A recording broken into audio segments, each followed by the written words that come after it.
welcome to episode 1 of Eatz with Quan, with me, your boy, Quan. Essentially, what's going to be going on here is we're just going to be kicking it for a few minutes, and I'm going to be giving some tips and tricks to my people on how to kind of improve the quality of your life based off of the foods that you eat. We're going to talk about sustainability, nutrient-dense meals, how to nourish your body. Just because you got food at the house doesn't mean you're being fed. And with all that being said, this is episode 1, food waste reduction.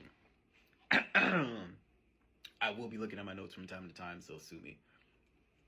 Did you know that 1/3 of all food produced globally goes to waste? And it's actually kind of wicked because it has a lot of effects on the environment, the economy, and our very own communities. What is food waste? I'm sure that's the first question that you guys are asking.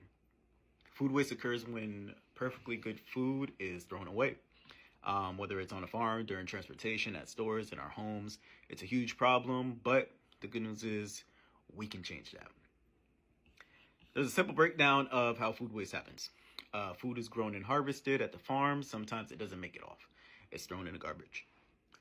During transportation to the stores, it spoils. It's thrown in the garbage.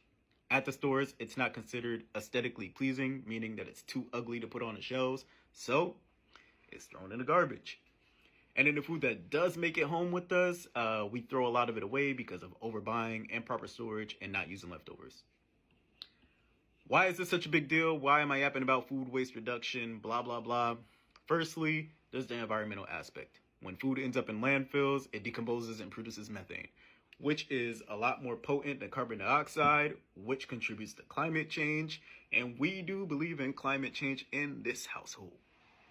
Secondly, there's the economic cost. When we're wasting food, we're wasting money. It's simple as that. 2 + 2 is 4. For farmers, businesses, and us, the consumers, food waste costs globally around $1 trillion, which is, I don't even think that's a real number for real. I don't even think we got $1 trillion. But it is being wasted. Don't, that's not what I'm not saying. Let's not forget about the social impact. While we're wasting food, millions of people are starving around the world. And reducing food waste can help bridge that gap and make food distribution more equitable. Now, let's talk about what we can do to reduce the food waste in our own homes, because it starts with you. It starts by raising your own awareness and building some small changes with our habits. A few simple tips: plan your meals. Before you go to the grocery store, make a list. This helps avoid overbuying. Don't go shopping while you're hungry. You're going to buy things that you don't really want, you don't really need, and things that you're just going to throw away. Store your food properly. Learn how to store fruits and vegetables to extend their shelf life and make them last as long as possible. For example, keep your leafy greens like collard greens, spinach, lettuce in the fridge. Keep your potatoes in a cool, dark place. Get creative with leftovers. I was talking to a girl one time who said she doesn't eat the same food 2 days in a row.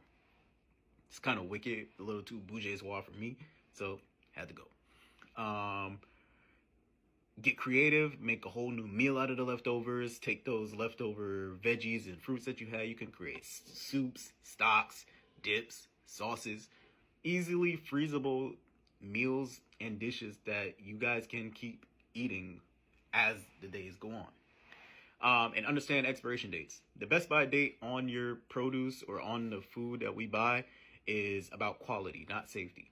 So if today's the 25th and it says that it was best by the 25th, but it looks the same way that it did on the 19th, give it a feel, give it a smell, give it a look. If it looks fine, it's probably fine. Don't toss it out because it has that number on it.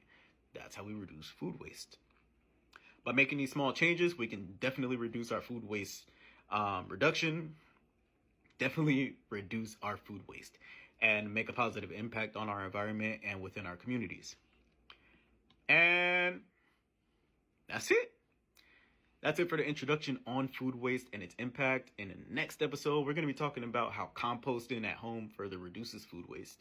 Don't forget to keep tuning in because I'll also be posting simple recipes that you can do at home, utilizing scraps, leftovers, and easily avoidable items that we can be cooking with and making stretch instead of throwing in the garbage. Knowing how to properly feed ourselves and our children and our families helps with the improvement of our behavioral, our mental, and our physical well-being. So let's get it going. This has been the first episode of Eatz with Quan with me, your boy, Quan. See you tomorrow. Peace.